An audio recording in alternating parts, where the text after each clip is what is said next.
우리가 신앙생활하면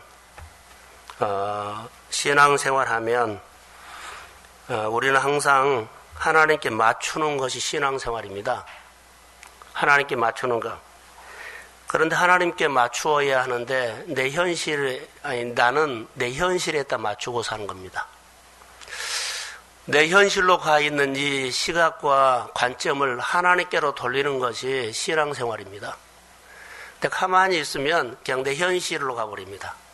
그런데 하나님을 생각해야만 이 시선이 하나님으로 갑니다.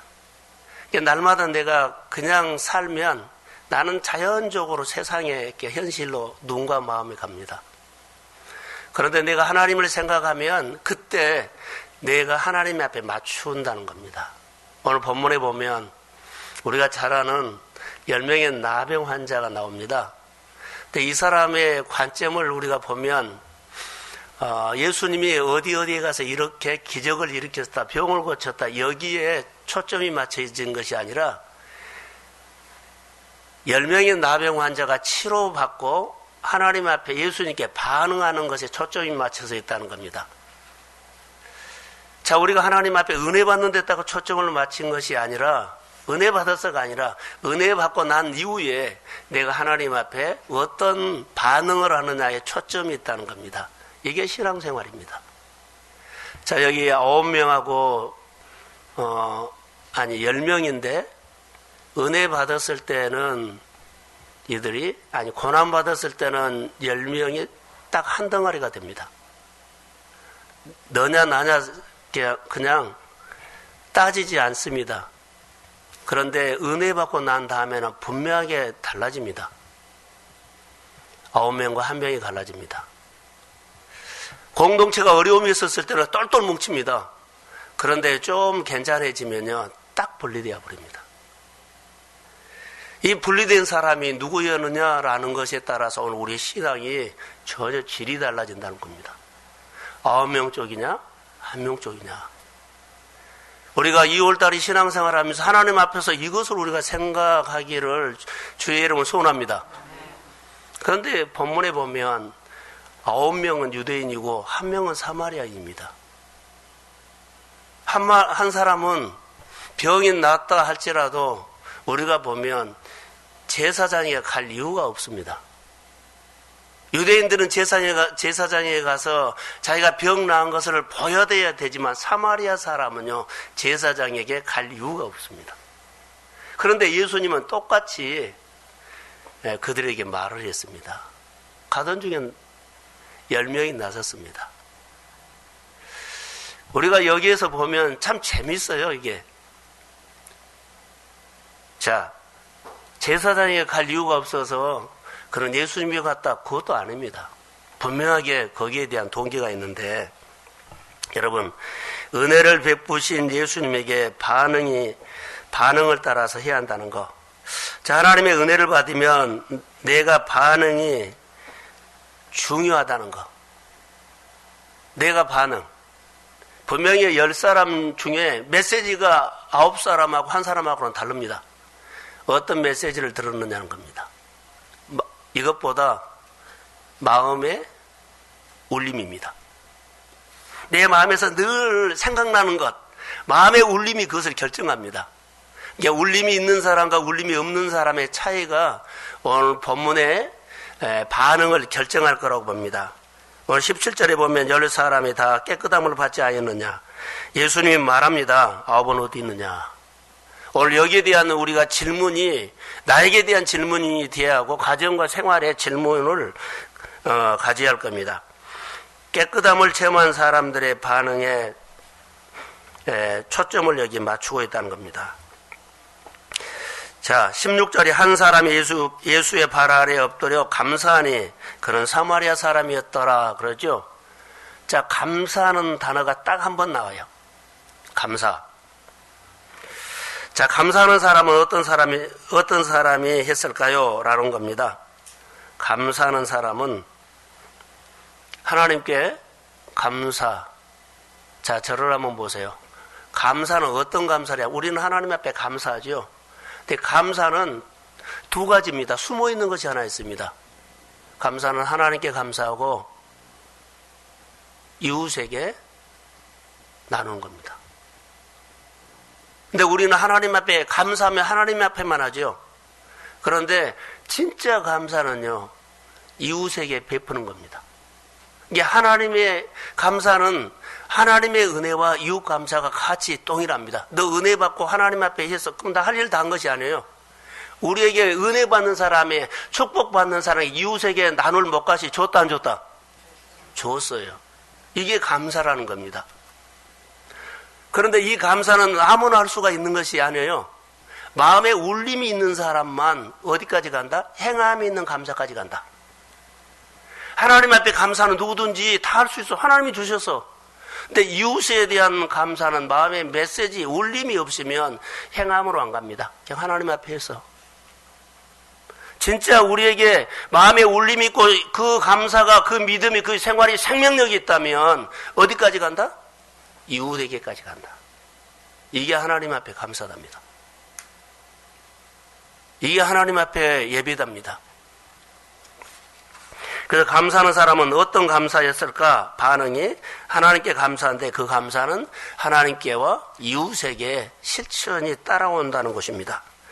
자, 우리가 감사하면 데살로니가 전서 5장 18절에 범사에 감사라 그러죠. 이것은 그리스도 예수 안에서 너희를 향하신 하나님의 뜻이다 그랬어요. 그러면 감사의 행동이 하나님께 나누고 이웃에게 나눈다는 것. 내가 하나님의 축복받은 것을 하나님께 나눈다는 것은 하나님 앞에 예물을 드리고 이웃에게 나눈다는 것은요, 플로잉입니다. 이래야만 하나님의 능력이 나타나요. 이웃에 대한 감사가 없으면, 하나님 앞에 감사하고 이웃에 대한 감사가 없으면 그 감사는 이례적이 됩니다. 나 하나님 앞에서 할 일 다 했어. 그러면 오늘 내가 활동이 없으면 근육이 줄어들어 버리죠. 기쁨이 없어져 버리죠. 그리고 많은 사람들이요, 하나님 앞에 살면서 이것을 잘 분별하지 못하지 않느냐 생각이 들었습니다. 감사, 우리가 겪고 있는 모든 상황에서 아무리 어렵고 아무리 힘들다 할지라도 하나님의 역사 속에서 있음을 인정해야 한다는 것. 하나님의 이런 일들은 하나님이 하셨습니다. 그럼 어려워도 힘들어도 어디까지 가야 한다? 나눔까지 가야 한다. 그런데 우리는 하나님이 주셨다고 하는 인정하는 것이요, 이웃까지 가야 한다는 겁니다. 근데 우리는 반쪽이죠. 그런데 감사하고는 나중에 없어져 버려요. 그 어려움을 이겨낼 수 있는 힘이 있다 없다? 없다. 묵상을 하면서 이 본문을 택하고 계속 묵상하면서 하나님이 이것을 말씀하시구나라는 것을 들었습니다. 여러분, 우리의 두려움이 뭡니까? 내 문제가 정말 커 보이죠? 엄청 커 보여요. 나를 삼킬 것 같아요. 답이 없어요. 짓눌려요. 그때 감사 기도 드린다는 것은 내 문제를 예수님과 연결시킨 겁니다. 이 문제를 풀 수 있는 생각이 있다면, 내가 이 문제를 풀 거야 생각이 있다면 어디까지 가야 돼요? 하나님께. 그리고 이 어려운 가운데서 하나님이 내가 할 일을 찾아서 하는 것입니다. 그때 풀어집니다.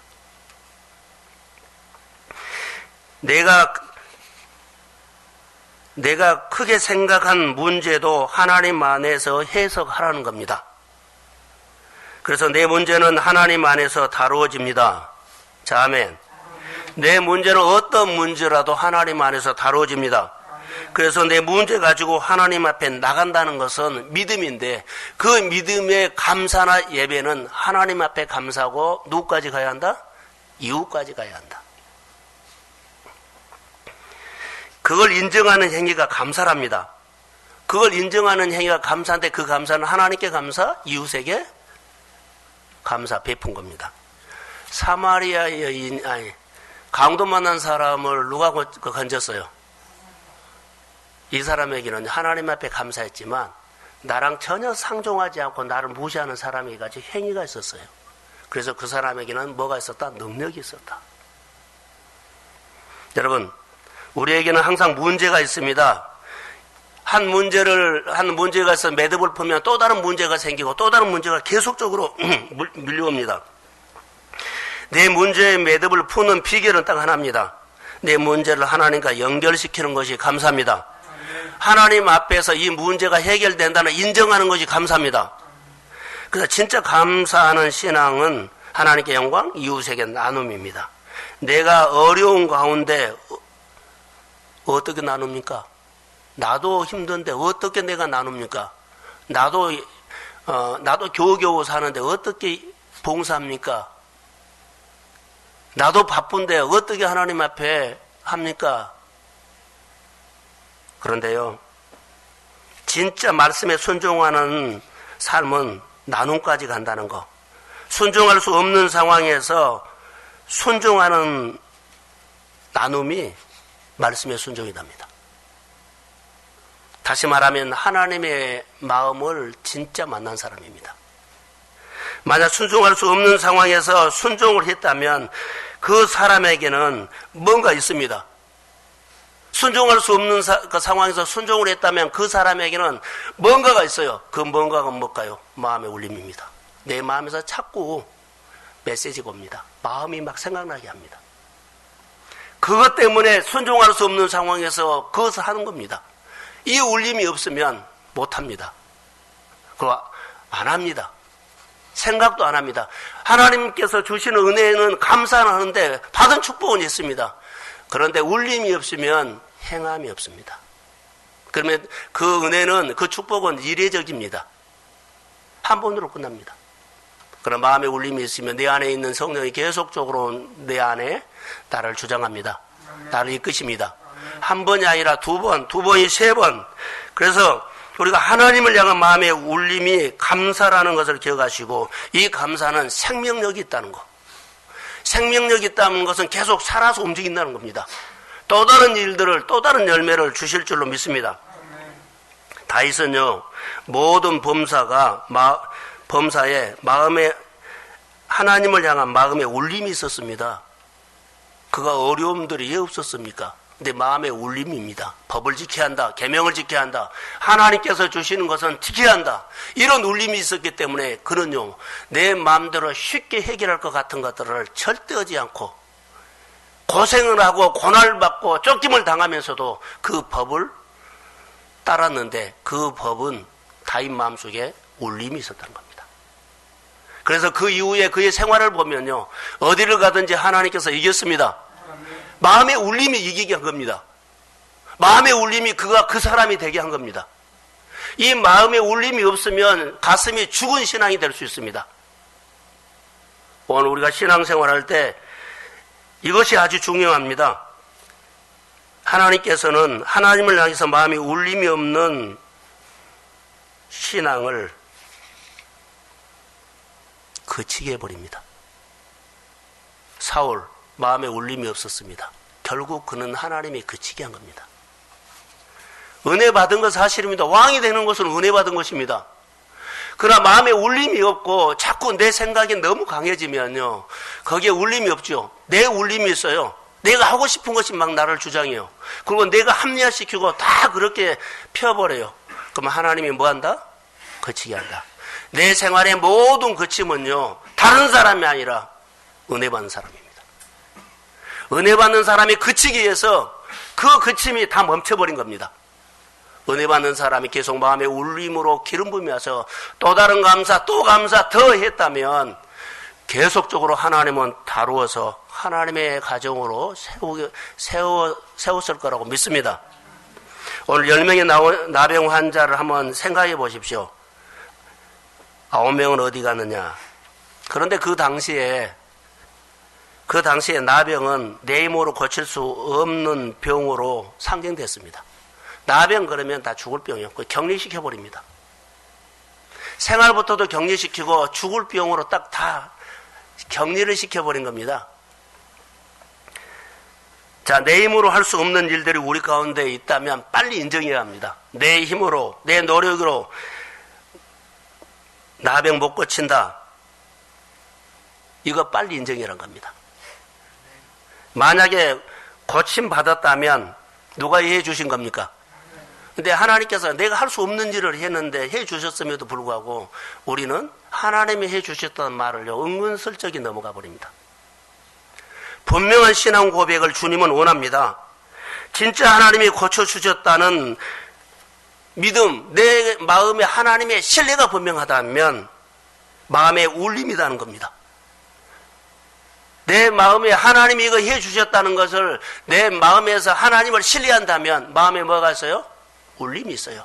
그렇게 크게 감사돼요. 내 마음에 울림이 없다면 우리 노력도 좀 들어가서 우리가 잘했어가 들어갑니다. 하나님의 신뢰가 내 마음에서 울림입니다. 이 울림은 바로 여러분 그것입니다. 주님을 향하여 마음의 울림이 있어야 한다는 것. 그래서 가장 먼저 주님께 뭐한다? 달려갑니다. 이 사마리아 사람은요, 가장 먼저 따지지 않았어요. 그냥 달려가 버렸어요. 이것은 내 병은 누가 고쳤다? 하나님이 고쳤다는 것을, 그리고 하나님을 신뢰합니다. 이방 사람이 지금 하나님을 신뢰하고 그냥 주님께 달려가 버립니다. 자, 이방 사람은 유대인에게 달려가면 안 됩니다. 근데 달려가 버립니다. 근데 달려가야 할 유대인들은 한 사람도 안 가버립니다. 예수를 잘 믿은 것 같고 교회를 봉사 잘할 것 같은 사람은 하나도 반응하지 않고요, 전혀 생각하지 못한 사람이 뛰어가 버립니다. 오늘 우리가 들어야 할 현실입니다. 그럼 어디로 갔을까요? 9명은 마음에 울림이 없었습니다. 주님을 향해서 달려오지 않습니다. 주님이 아닌 엉뚱한 곳으로 달려가 버립니다. 그들은 딴 생각이 있었습니다. 은혜 받고 딴 생각을 갖고 있는, 축복 주시면 내가 이거 하겠다고 딴 생각을 갖고 있는 사람은요, 벌써부터 거기에는 뭐요? 은혜로 오는데요, 그 이후에 이후까지 감사가 안 갑니다. 이게 불신앙입니다. 성경은 9명이 다 감사하지 않았느냐? 아니, 감사하지 않았다고 합니다. 저는 이렇게 말합니다. 예수님을 향해서 마음에 울림이 없는 대표적인 사람들이다. 왜 그랬을까요? 은혜는 받는 것 사실입니다. 병 나은 것도 사실입니다. 좋은 일 하나님이 해주신 것도 사실입니다. 그러나 다 자기 생각이 따로 있다는 거. 이게 불신앙이답니다. 은혜 주시면 내가 딴 생각을 갖고 있다는 거. 이게 전형적인 불신앙의 유형입니다. 여러분, 은혜 받고 일시적인 기쁨과 일시적인 울림으로는 안 됩니다. 지금 나병 환자, 조금 전에 말한 거죠. 출심 성분은 10명 중에 9명은 유대인이고 1명은 사마리아인입니다. 조금 전에 말한 것처럼 나병 환자 있을 때는, 고난이 있었을 때는 똘똘 뭉쳤는데요, 병 나온 이유는 딱 갈라져 버린다는 거 아세요? 저는 이것을 곰곰이 생각해서 성도들이나, 자, 은혜 받는 사람들, 우리 동성교회에서 참 은혜 받는 사람들이 많이 있었어요. 축복도 받고 병 고침도 받고 좋은 일. 그런데요, 우리 교회와 딱 분리돼서 떠나버린 사람들이 몇 사람이 생각났어요. 정말로요. 은혜 받고 회복되고 분리돼서 가버렸어요.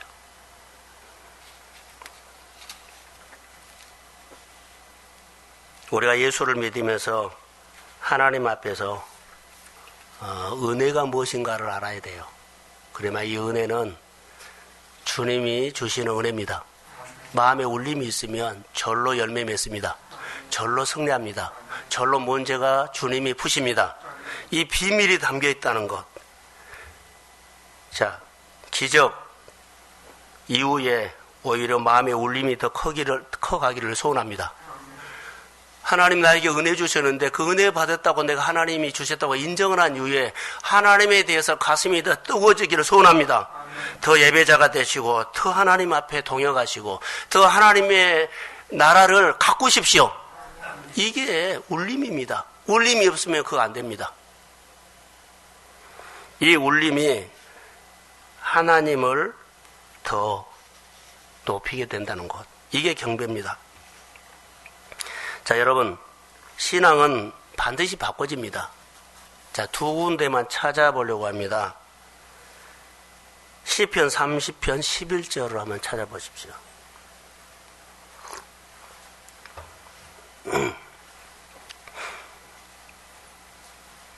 시편 30편 11절.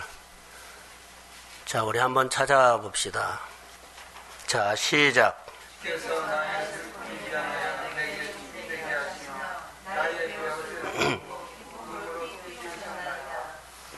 자, 분명히 변화가 옵니다. 주께서 나의 슬픔이 변화에 뭐요? 춤이 되게 했습니다. 내 베옷을 벗기고 기쁨의 옷을 입혔습니다. 이렇게 변화가 온다는 거. 슬픔이 변하여 춤이 되고 슬픔이 변하여 베옷을 벗기고 기쁨의 옷을 입혀줍니다. 할렐루야. 이렇게 좋은 쪽으로 하나님의 마음에 울림이 있는 사람은 이런 변화가 있습니다. 근데 마음에 울림이 없는 사람의 변화를 봅니다. 자, 호세아서 4장 7절. 여기는 마음에 울림이 없는 사람의 변화입니다. 호세아서, 구약성경 호세아서 4장 7절. 자, 시작. 그들은 모성할수록 내게 범죄하니 내가 그들의 영화를 변하여 욕이 되게 하라. 자, 그들이 번성할수록 내게 범죄했다. 번성할수록 하나님이 힘을 주셨는데요. 하나님이 멀어지는 쪽으로 막 반응해버려요. 그럼 나중에 하나님이 그에게 욕이 되게 해버린다는 거. 이게 나쁜 쪽으로 이거 변화가 된 겁니다. 마음의 울림이 없는 사람은 이런 반응을 할 수 있습니다. 사랑하는 성도 여러분, 하나님께서 주시는 은혜를 받고 마음의 울림이 크면 클수록 약한 자를 많이 품습니다. 아멘. 이웃에게 많이 나눕니다. 아멘 하셔야죠. 아멘. 마음의 울림이 크면 클수록 교회 양식을 있게 합니다. 아멘. 교회 사역에 양식 있게 합니다. 아멘. 하나님의 나라에 양식 있게 합니다. 아멘. 틀림없습니다. 세상에서 가장 어려운 셈이 있다면 어떤 셈일까요? 하나님이 우리에게 주신 축복을 헤아리는 겁니다. 가장 어려운 산수가 뭐요? 하나님이 주신 축복을 헤아리는 것. 이게 헤아려지지 않아요. 내 인생에서 셈을 가장 잘하는 사람은 주님이 주신 복을 항상 헤아리는 것. 하나님의 이야기로 풀어가는 것입니다. 내 인생에서 셈을 진짜 못하는 사람은 누구인 줄 아세요? 하나님이 주신 축복을 헤아리지 않고 내 마음대로, 다시 말하면 나 할 일이 따로 있어. 9명의 나병 환자처럼 나는 딴 생각을 가지고 있어. 이것이 셈을 가장 못하는 사람입니다. 자, 모처럼 하나님께서 나에게 휴가를 줬어요. 휴가를 줬는데요. 정말 셈을 잘하는 사람은 어때요? 평소에 내가 주를 위해서 교회에서 살지 못하고 일주일 동안 교회에 있다는 거, 교회 일을 한번 하고 싶다는 거. 근데 평소에 한번 있는 것들을 자기를 위해서 막 써버린 거 있어요. 예를 들었습니다. 하나님을 하게 셈하는 방법을 바꾸셔야 합니다. 그래야만 하나님께서 우리 안에 계속 기름 부음이 있도록 가슴에 울림을 주십니다. 하나님을 향해 내 마음의 울림은 더 크면 클수록, 마음의 울림이 크면 클수록 축복을 땡기는 힘이 있습니다. 하나님을 향한 마음의 울림은요, 하나님을 향해서 가까이 가는 것이 힘이 돼요. 하나님을 향한 마음의 울림은 하나님과 친해져요. 그리고 하나님의 일들을 내가 합니다. 하나님의 축복은 내가 합니다. 땡기는 마음에 힘이 있습니다. 이게 하나님을 향한 울림입니다. 15절에 보시면 예수의 발 앞에 엎드려 감사하니 사마리아 사람의 마음의 울림이 아주 컸다는 겁니다. 아무나 이렇게 못합니다. 이방 사람이 유대인 예수님에게 나가는 것은 아무나 못합니다. 마음에 울림이 있기 때문에 장벽을 넘어버린 겁니다. 환경을 넘어버린 겁니다. 상황을 넘어버린 겁니다. 할 수 없는 데서 해버린 것입니다. 할렐루야. 이 힘이 2월달 한 달 동안에 우리 동순교회에 임할지어다. 가정에, 생각에, 우리 모든 환경의 벽을 넘고 마음의 울림 때문에 하나님을 향해서 반응하는 교회 되기를 축복합니다. 아무나 할 수 없어요. 마음에 울림이 있는 사람은 할 수 있는 거예요. 아무나 할 수 없어요. 하나님께서 나에게 주신 메시지가 있는 사람이 하는 겁니다. 마음에 지진이 일어나 버린 겁니다. 상황도 보지 않고 체면도 보지 않고 하나님 앞에 달려가는 이 믿음, 예수님께 그냥 달려가 버리는 이 사람의 모습을 한번 보십시오. 놀랍습니다. 아무나 못 갑니다. 이 모습이 우리 교회의 모습이 되기를 소원합니다. 예수님에 대하여 이르시되, 예수님이 대답하여 말을 했습니다. 10사람이 깨끗함을 받았는데 9은 어디 갔느냐? 이방인 외에 하나님께 영광 돌리는 사람 없느니라. 19절에 일어나 가라. 내 믿음이 너를 구원하였느니라. 할렐루야. 하나님을 향한 마음의 울림이 자기를 건진 겁니다. 내 믿음이 너를 건졌다. 내 믿음이 너 지금 기도 문제를 풀었다. 내 믿음이 너의 가정의 한계를, 상황을 넘었다.